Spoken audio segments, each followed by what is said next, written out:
Livro de Reis, capítulo 7, versículos 13 até o 15, depois o 21. Diz assim: Então o rei Salomão enviou missionários a Tiro, a fim de que trouxessem Hurão. Era Hurão filho de uma mulher viúva, da tribo de Naphtali, e fora seu pai um cidadão de Tiro, que trabalhava com arte em bronze. Hurão era um homem sábio, diga comigo, sábio, talentoso e muito experiente. Deixa eu prosseguir. E conseguia realizar todo tipo de trabalho em bronze. Veio ter com o rei Salomão e realizou todos os projetos que lhe foram designados. O 15. Hurão fundiu 2 grandes colunas de bronze, cada uma com 8 metros e 10 centímetros de altura e 5 metros e 40 centímetros de circunferência, medidas com um fio de 12 côvados. E para encerrar, o versículo 21. Hurão colocou essas 2 grandes colunas de bronze na frente da entrada do templo.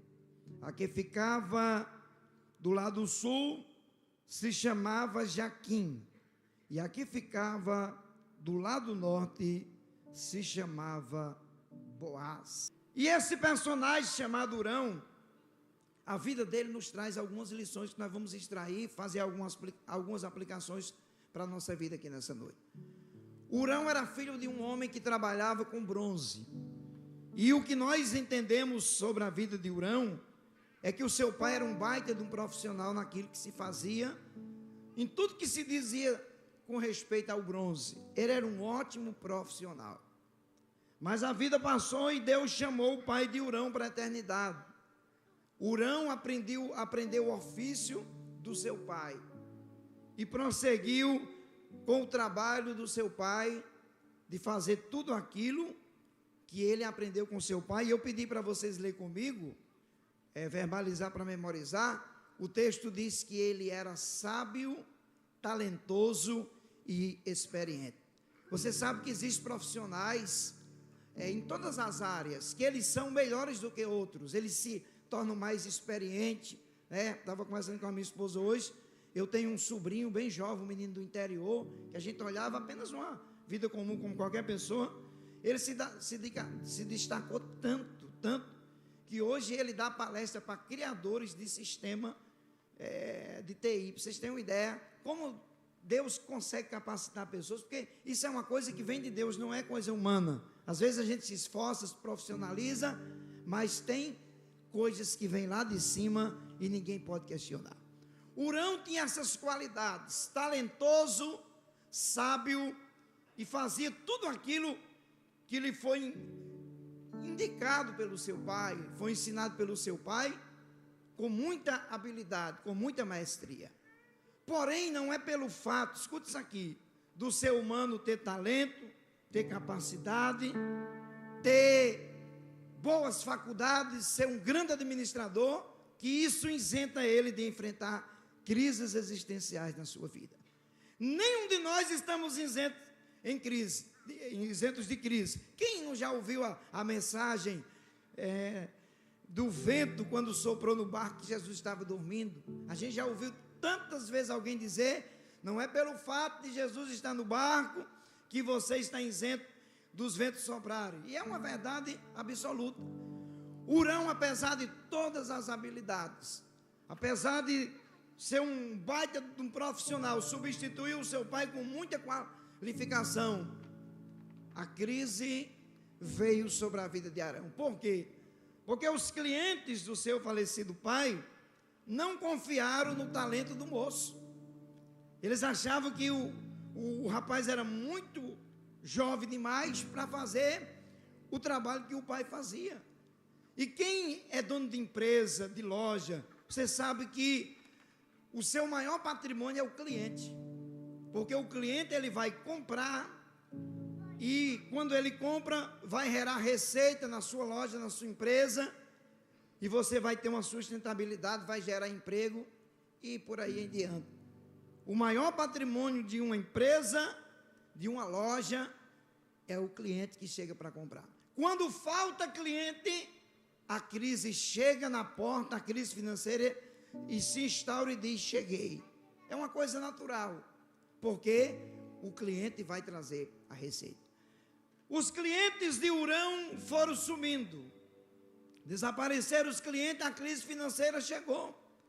E a gente sabe, irmãos, que a crise financeira, quando ela bate na porta da existência de um ser humano, isso mexe com as suas emoções, não mexe só com a estrutura física, porque quando falta recurso, a família começa a enfrentar dificuldades, tem que diminuir as vezes que vai no restaurante, numa pizzaria, você tem que cortar algumas despesas até necessárias, quando a crise chega na parte financeira. Existe, por incrível que pareça, um percentual muito grande de casais no Brasil. Eu estou falando o que eu ouvi da boca de uma juíza lá em Recife, numa celebração que eu estava. Ela disse que estava assinando alguns divórcios naquele dia, e pasme os senhores no que aquela mulher falou. Ela disse: a maioria dos divórcios que eu estou assinando hoje, depois de tentarmos tanto acordo com os cônjuges, não houve jeito e eles se separaram, e 90% dos divórcios que eu estou assinando hoje, a juíza disse para a gente, foi crise financeira, e o casal não teve estabilidade suficiente para suportar aquela crise. Tem pessoas que conseguem sobreviver à crise e nada abala a sua fé nem a sua vida, mas tem pessoas que até a fé, elas se tornam abaladas. Tem um homem na Bíblia chamado Asaf, Salmo 73, que a crise financeira bateu na porta de Asaf, e ele disse assim: quanto a mim, quase que eu escorreguei os pés e me desviei de Deus, porque eu olhava para o ímpio e via o ímpio prosperar. Eu olhava para aquele que não teme a Deus igual eu temo. Quem era Asaf? Um dos maiores músicos de Israel, deixou história, ele e a família, nos tempos de Davi, depois dos tempos de Salomão. Ele nasceu servindo a Deus, viveu toda a sua vida, e com quase 52 anos de idade, ele estava vivendo uma crise financeira muito grande, e ele disse: eu olho para o ímpio, e eu vejo o ímpio prosperar, e eu não vejo a bênção de Deus sobre minha vida. E o texto diz que Asaf falou assim: mas eu entrei na casa de Deus, e eu entendi aquilo que Deus queria para a minha vida. Eu quero dizer para você, meu irmão, que independente de crise em qualquer área da sua vida, existe um Deus que você serve que é maior do que crise. O nosso Deus é um Deus de providência. Eu não vim aqui trazer uma palavra para usar um jargão nessa tribuna. Eu vim dizer para você que o Deus que você serve cuida de você com cuidados especiais. É um Deus que está com você nos bons momentos e também nos momentos difíceis. Você acredita nisso? A crise alcançou a vida de Hurão e automaticamente alcançou a sua mãezinha que morava com ele. O texto diz que a sua mãe viúva também foi atingida pela crise. A Bíblia não dá detalhe de quanto tempo durou essa crise de Hurão, mas a Bíblia diz que um dia, quando menos Hurão está esperando, Hurão morava a 593 quilômetros de Jerusalém, num lugar na região Naftali, e quando um dia menos Hurão espera, quem para em frente à casa de Hurão? A caravana do rei Salomão. Houve uma reunião em Jerusalém, e essa reunião que Salomão estava presidindo, o assunto principal pautado naquela reunião era esse: precisamos de um homem que tenha talento, que tenha habilidades, que saiba trabalhar com bronze. Disseram para ele: é longe daqui, quase 600 quilômetros, mas tem um moço chamado Hurão, que é talentoso, é filho do falecido Irão, o menino é bom. Salomão disse: prepara a comitiva e vão buscar ele. Faça uma proposta para ele, diga para ele que vai ter estadia para ele em Jerusalém, vai ter casa para morar, pode trazer a família dele. Diga para ele que a partir de hoje ele vai ser um funcionário direto do rei. Eu quero dizer para você que está nos assistindo e para quem está aqui: há um Deus no céu que muda cativeiro de uma hora para outra. Eu vim pregar para pessoas aqui que acreditam no Deus da Bíblia. Quem acredita que Deus fala com você pela palavra? Hurão está em casa, confinado ao fracasso, à tristeza, sem cliente, e de repente alguém chama, eu estou usando as palmas, alguém chama Hurão, e a mãe dele diz para ele: meu filho, estou conjecturando para você entender, está esperando alguém, algum cliente? Não, mãe, não tem ninguém para vir aí, mas estão chamando você, ó, tem alguém batendo palma. Se fosse nordestina, ela dizia: tem alguém batendo palma lá fora. E Hurão foi atender. Quando Hurão dá uma olhada pela janela, disse: mãe, é a caravana do rei Salomão que está aí na porta. A senhora, mãe dele, falou: como assim a caravana do rei? O que é que a caravana do rei veio fazer aqui? Não sei, mãe. Vai lá atender, meu filho. Irmãos, os vizinhos de Hurão, quando viram a caravana do rei Salomão chegar, cidade pequena, interior, todo mundo se conhece. Houve aquela expectativa: o que é que a caravana de Salomão está fazendo na casa da viúva? O que é que a caravana do rei está fazendo na casa do desempregado? O que é que a caravana do rei veio fazer? Ele deve ter feito alguma coisa errada e deve ser a polícia do rei, porque, irmãos, gente para pensar mal de você tem demais, mas não se preocupe não, porque os pensamentos de Deus são maiores do que os pensamentos dos homens. Não se incomode com palavra de maldição, de crítica que não é construtiva, porque você sabe em quem você tem crido. Os enviados de Salomão disseram: Hurão, nós precisamos falar com você. E conversaram com ele, e os vizinhos tudo olhando, pastor Fabrício. A conversa rolando ali, Hurão assinando o contrato, e todo mundo querendo saber, mas o que é que eles conversam? Daqui a pouco o Hurão está rindo, porque, irmão, você sabe que quando o cara está desempregado, como é teu nome? Felipe, tomara que tu não esteja desempregado, tá? Não, que você está rindo. O cara, quando está desempregado, fica de mau humor. Ninguém fica sorrindo quando está desempregado. É ruim, é horrível, eu já passei por isso. Daqui a pouco o Hurão está rindo e os vizinhos estão se incomodando. O que é que está acontecendo que o Hurão agora está sorrindo? E o pessoal estão se abraçando. Daqui a pouco o Hurão diz para os vizinhos: vizinhos, eu quero me despedir de vocês, juntamente com a minha mãe, com a minha família, nós estamos indo de mudança. Aí o pessoal se aproximaram: vocês vão mudar para onde? Vão para uma vila mais pobre devido ao aluguel? Não, a gente vai morar em Jerusalém. A gente a partir de agora está sendo contratado para ser funcionário real. Meu irmão, minha irmã, escuta o que eu vou lhe dizer. Tem talento, se profissionalizou, mas a porta está fechada. Eu vim aqui profetizar para você: vai chegar a hora que Deus abre porta para você, para seu filho. Você vai ser semelhante a uma árvore frondosa e frutífera, para que a sua sombra abençoadora alcance pessoas que precisam ser abrigadas. Chegou a hora da vitória de Hurão. Quem crê que vai chegar a hora da vitória de Deus para você? Hurão vai para Jerusalém, os vizinhos: que coisa boa, Hurão, a gente sabia que uma hora ia chegar a sua vitória. Mentira, irmãos. Tem gente que não acredita que a vitória chega, mas ela chega, as pessoas acreditando ou não. Se você permanecer fiel, temendo a Deus, andando na presença de Deus, a crise vai passar e Deus vai trabalhar por você. Hurão vai mais a sua família, sua mãe, está todo mundo agora indo morar em Jerusalém, e o texto diz que quando Hurão chega lá, que pega a planta de Salomão nas mãos, para fazer aquilo que Salomão lhe determinou que fizesse, relacionado ao trabalho de cobre no templo de bronze, ele fez tudo com qualidade e com maestria. O Deus que dá capacidade e habilidade abre porta e lhe conduz a momentos abençoadores, porque é isso que nós entendemos na palavra de Deus.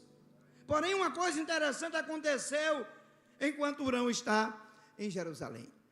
O texto diz que Salomão lhe dá uma ordem para que ele construa de bronze 2 colunas, e essas colunas precisam serem destacadas na entrada do templo, uma do lado norte e outra do lado sul.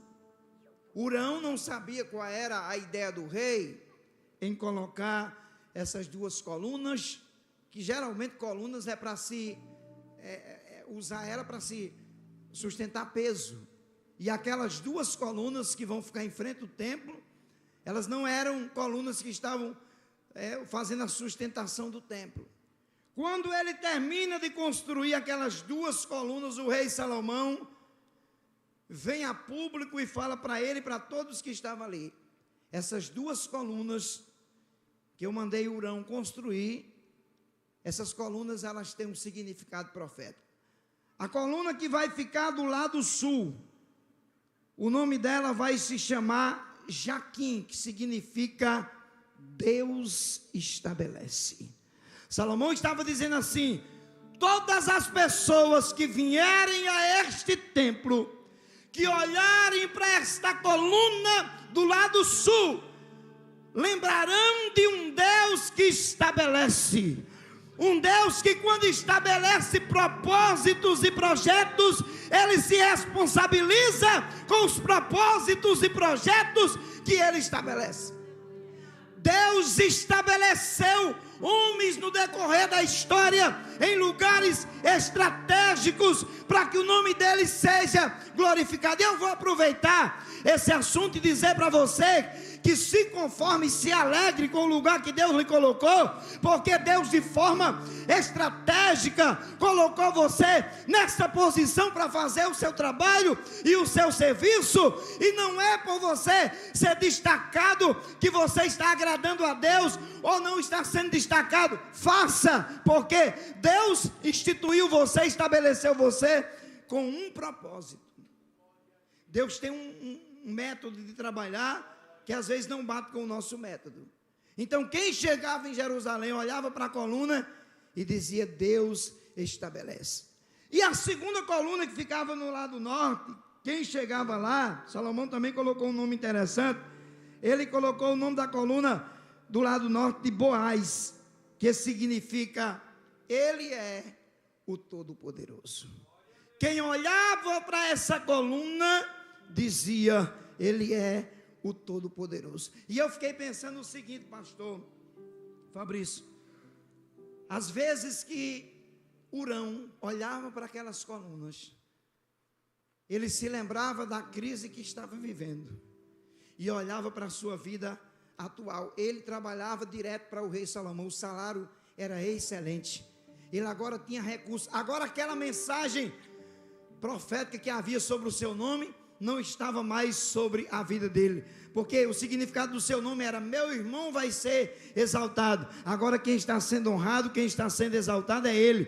Ele olha para aquela coluna, Deus estabelece, e ele olha que Deus estabeleceu ele em Jerusalém para ser um funcionário real, para ser destacado, para construir uma coluna com um significado profético, para trabalhar no próprio templo, em uma casa que Deus tinha dado a planta ao próprio rei. E isso alegrava o coração de Hurão, porque ele sabia que o Deus que estabelece trabalha na terra dos viventes.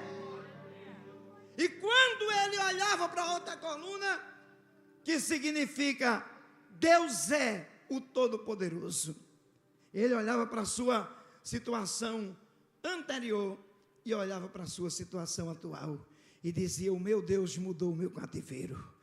O meu Deus cuidou da minha vida quando não havia nenhuma perspectiva de cuidado da parte da família, da parte dos amigos.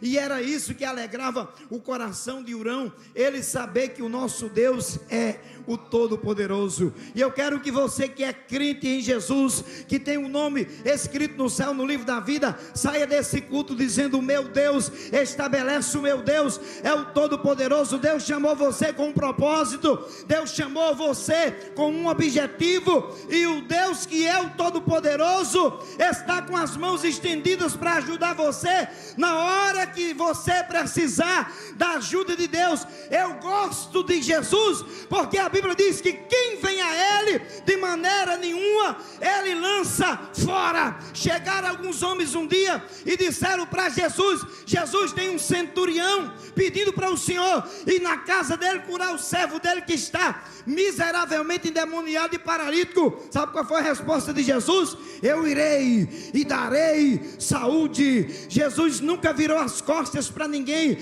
sempre esteve disponível para quem acredita no seu poder, e é por isso que Deus tem feito tanto milagre na vida de crente, porque acredita no poder de Deus. Eu continuo acreditando, da mesma forma que acreditava há 32 anos atrás, 33 anos, quando me convertei, que Jesus continua curando. Eu estava pregando sexta-feira na sede de Gravatal, e na hora que eu estava terminando a mensagem, é interessante uma coisa que aconteceu. Deus me deu uma orientação, pastor, para orar por quem precisava de uma cura nos ossos. E eu chamei algumas pessoas. Levantou-se uma senhora lá de trás. Ela veio do lado do marido quase se arrastando, de tanta dor que ela estava sentindo. Ela não podia nem fazer isso aqui. E eu disse para ela: irmã, nós pregadores temos o dever de orar, porque isso não vai mudar quem Deus é. Se Deus curar a senhora, Deus é Deus. Se não curar, é Deus do mesmo jeito, porque quem faz é Ele. Mas eu acredito que Deus está aqui. Começamos a orar em favor daquela senhora. Eu desci do púlpito, colocamos as mãos na cabeça. Eu comecei a ouvir ela falar a língua baixinho, e parece que sentia a presença de Deus e as dores tomando conta. Daqui a pouco, irmãos, ela começou a dar aquelas rajadas de língua, levantou os braços, e levantou, e começou a marchar, e começou a pular dentro do culto, e começou a dar glória a Deus. A glória de Deus nos envolveu, porque Deus decidiu descer naquele lugar. O Deus que estabelece, o Deus que é todo poderoso, o Deus que é maior do que a doença física, desceu naquela casa, e ela saiu curada, dando glória a Deus e aleluia, porque o Deus que estabelece continua sentado no trono. O Deus que é todo poderoso está disponível para socorrer você. A Bíblia diz em 2 Reis capítulo 20 versículo 5, que Deus vê lágrimas de quem está chorando, e Deus ouve oração de quem está orando. Sempre vai ter uma porta aberta de Deus para quem gosta de orar. Sempre vai ter uma porta de Deus aberta para quem gosta de buscar, para quem tem paciência de esperar. Porque quando nós estamos diante de um Deus todo-poderoso, nós estamos diante de um Deus que é tão grande que Isaías disse que Ele pega todas as águas dos oceanos e coloca na concha da palma da sua mão. Eu não estou falando qualquer Deus não, eu estou falando de um Deus que chega nos dias de crise. A Bíblia diz no capítulo 38 de Jó, que Deus apareceu para Jó de dentro de um redemoinho e disse: Jó, cinge-te como homem, e eu vou te perguntar, e você vai me responder. A primeira pergunta de Deus para Jó: Jó, aonde você estava quando eu fundei os alicerces da terra? Aonde você estava quando eu criei o grande Leviatã para andar sobre os mares? Jó não teve resposta para dar para Deus, porque Jó não estava entendendo o processo de Deus, do Deus que estabelece, do Deus que prova mais aprova. Depois de todo esse processo, Jó abriu a boca e disse: eu bem sei que tudo podes. Você não entendeu? Só por aqui entenderam. Ei, Jó disse: eu bem sei que tudo podes, e nenhum dos teus pensamentos pode ser impedido. Deus está quebrando correntes e grilhões do adversário aqui nessa noite. Há uma presença de Deus aqui nessa noite. Sei que os problemas vão surgir, sei que provações virão,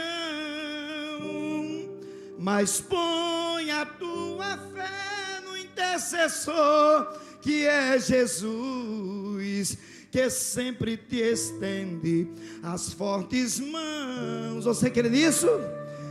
Sei que as muralhas batalhas do temor. Pegou. Podem intimidar teu ser, mas põe a tua fé no intercessor que é Jesus, e as barreiras tu irás transpor.